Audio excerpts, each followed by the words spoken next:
And that's like the kind of search firm. Like, are you engaging with someone who's all finger guns and let's do lunch? Or are you engaging with someone who's trying to deeply understand your business and find the person who's going to help grow your business?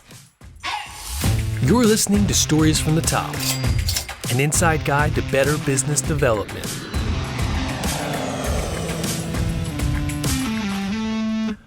We are back with Liz Schwerd of Haven Hiring Solutions, and in this episode we're going to talk about the different types of hiring agencies and a little bit of TA and general stuff. So Liz, once again, thanks for coming on. So why don't we start by breaking down the different types of TA firms and how they work? Sure.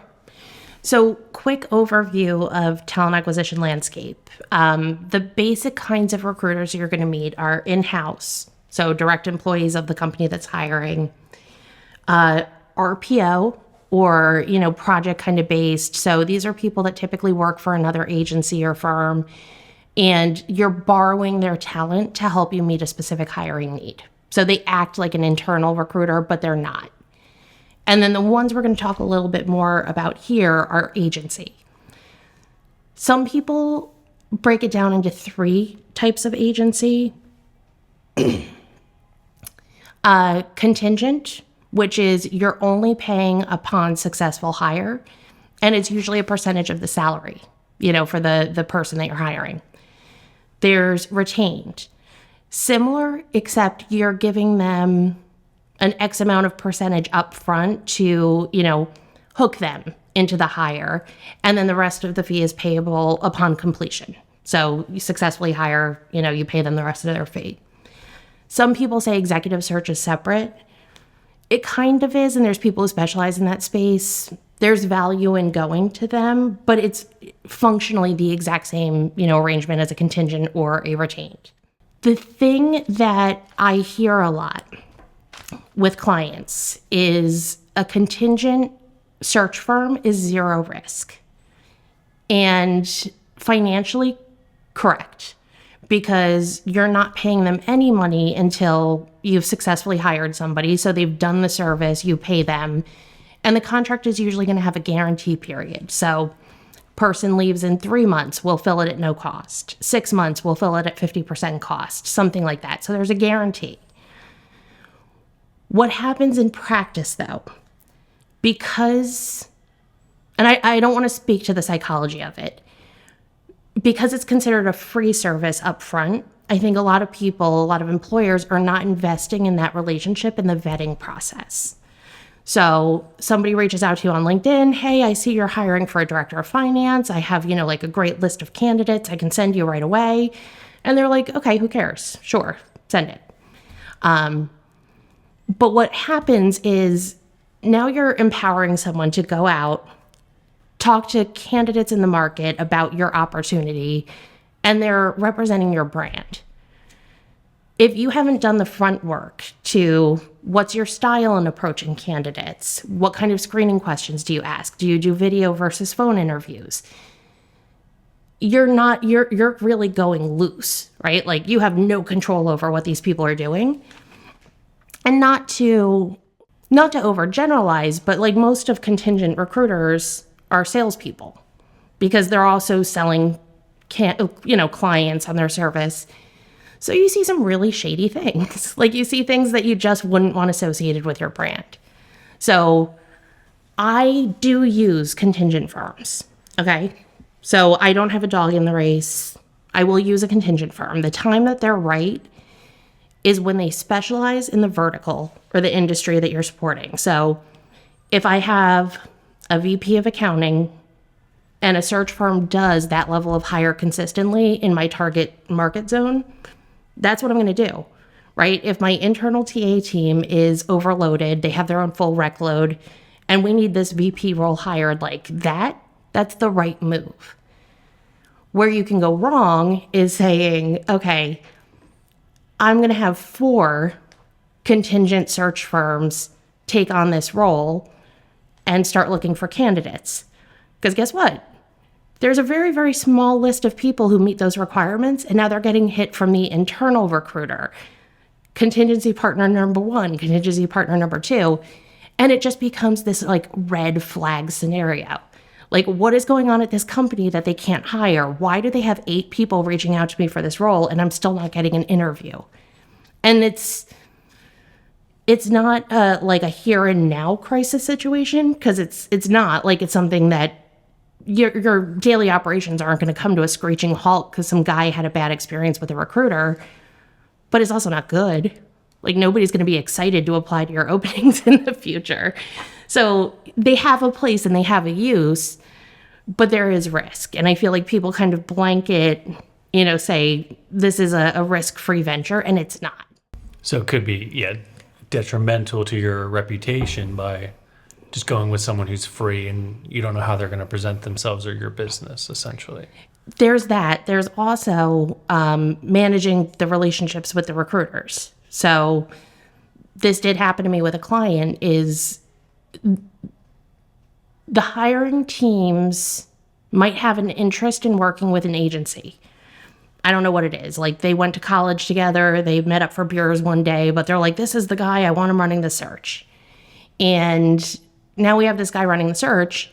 Every time there's a change in scope or a change in process or a change in anything, the recruiter, because the recruiter is usually the one that's managing these relationships, is now diverting time away from doing their work to updating the agency partner. And when you have 4 of those, that becomes its own full-time job. And it happened to me recently because, it was just one of those situations where, like, there were a lot of cooks in the kitchen and everybody had somebody that they thought could crush the search. And I'm like, guys, pick one. Let's, put all of our energy in there. Because remember, I can't recruit on this role. If I'm managing these relationships, the free resource that's in-house that you're paying for regardless doesn't have time to do a search. That's interesting. Yeah, so it's like spreading yourself too thin in that regard when you could be developing that relationship with the recruiter that you have already. Exactly, right. So, in this case, there was a lot of work on like the client side of scoping the role. I think that was one of the biggest challenges is, what do we really need this person to be able to do coming out of the gate, right? So there was a lot of that, defining the, articulating the interview process, because a more senior hire is, of course, going to have like a little bit more of a like detailed and nuanced process. So it is helpful, right? Like, if I'm going to be focusing on the stuff that I have access to, which is, influencing the hiring team on what to target in a search, then somebody else be the hands and do the search. But like one person, like a well-vetted one person. And that's actually like a pretty common thing that the clients I work with ask for is, I'm intended to be temporary. I'm here to build. I'm here to like staff due to a specific need. And one of the things that I leave in my wake when I go is a list of vetted resources. So when you have that specific hire in this, kind of space of your business, this is the person you call. So it's complementary to what I do 100%.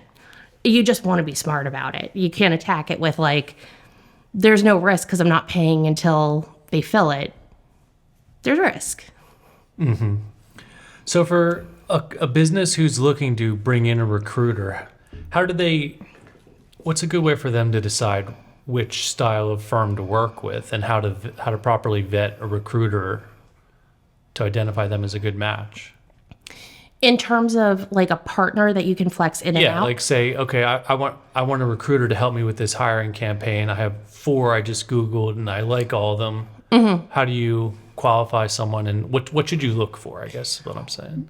So when I'm in that seat and evaluating the hire, I'm lucky because I know their side of the business, where a hiring manager probably doesn't really know the mechanics of what drives a search. So I'm uniquely qualified to say, okay, this person, this firm is, approaching it the way that it should be approached. They have a good sense of how to structure a Boolean search. They have a network that they can tap. I like the style that they outreach.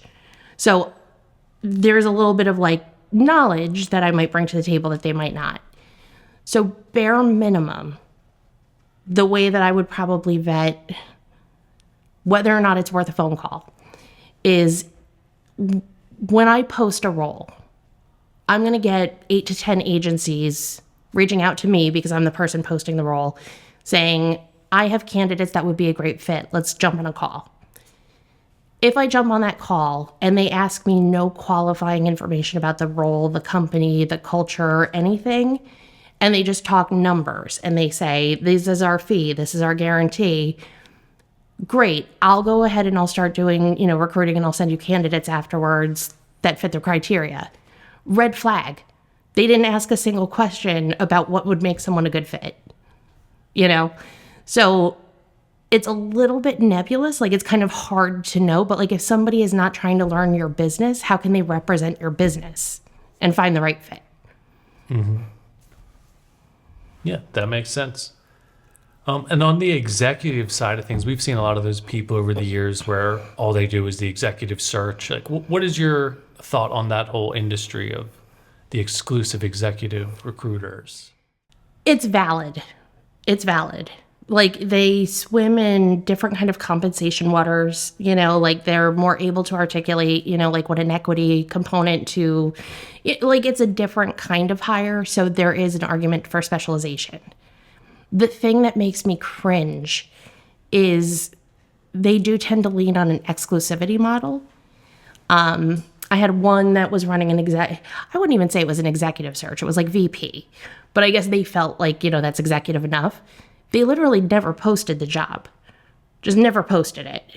They're like, oh, no. What we do is we hand select candidates and we reach out to them and we send them this like slick marketing material. And I'm like, yeah, and the job's been open for 8 months. So, maybe it's time to rethink this strategy, Like, I don't know. There's value to it. But like, if your entire approach is like, do you sit in the country club of my, network? That's not hiring the best talent. That's trying to create like perceived value where I don't get the value personally. Yeah, in like a series of job roles that all kind of feel like they're a club you can't access to begin with, and then you can never get an opportunity to even apply to it. My first job out of college, this sounds unrelated. It was selling matchmaking services. And it was my first time learning country club sales.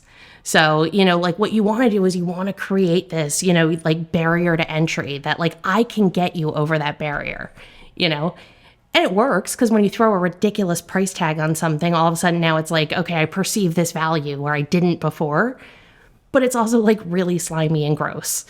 So like, that's kind of where they're not all like that, but like, that's where some of the executive search doesn't work for me is when they're kind of more concerned with the optics of the way they run a search versus the success of the search they're running. It does not excite me even a little bit. No, that's interesting though, that they would use those tactics in order to bolster their own perceived value as a searcher. I wouldn't have imagined that from a recruiting company, but I guess everybody has their own techniques for making themselves seem valuable. Presumably they get work. I don't. It seems kind of like hacky, I guess, Yeah. Pretty much. Watch out for that, I guess, if you're hiring a recruiter. Yeah, if I have one kind of standing motto, it's form follows function. I mean, like you can see my hair, right? Like I clearly care more about it being off my face than it looking nice. And that's like the kind of search firm. Like, are you engaging with someone who's all finger guns and let's do lunch? Or are you engaging with someone who's trying to deeply understand your business and find the person who's going to help grow your business? Are there any steps someone who's looking to bring in a recruiter can do to prep and kind of research ahead of time to help with that handoff? Like, what should a business do to prepare when they're getting ready to hire through a recruiting firm? Articulate the need. Like, until you know exactly what the role is meant to do, you really shouldn't be going to market. I'm going to put an asterisk there, though, because sometimes it is an iterative process. So that's where I would say you probably are smarter to have someone in-house, whether it's a permanent TA hire or something like an embedded consultant, which is, kind of like where I come into the equation, because there's a piece of market knowledge you need to have from having access to the candidate side. You have to have an understanding of like what your money can actually buy. And then having someone who can also just kind of help you think through, not every hire has to be the forever hire. You know what I mean? Like it's viable and valid to say, we need to hire someone to get us through this phase of our growth. And then the person who comes in behind them is going to be the person who can do the next phase of growth. And sometimes you need somebody who can just say, these are two separate people that you're looking to hire. So let's not look for the person who's going to join us for 10 years. Maybe they can grow into that person, but like, let's hire the person we need today. And I do think internal, and then my next move would be, that's where I would maybe start to look at retained and somebody who's super like locked into that specific vertical, like somebody who knows marketing like the back of their hand. That's where I would start to lean on retained. Sounds great. Well, Liz, thank you once again for coming on the show. If anyone wants to get a hold of you, it's Liz Schwerd on LinkedIn and havenhiring.com. Yes. Got it. Thank The you. finger guns to wrap up. Stories from the Top is your guide to successful business development. Subscribe wherever you get your podcasts or find Edge of Cinema on YouTube. Stories from the Top is an Edge of Cinema production, hosted by Matthew Skura and Jeremy Schmidt. To learn more or get in touch, visit edgeofcinema.com/podcast.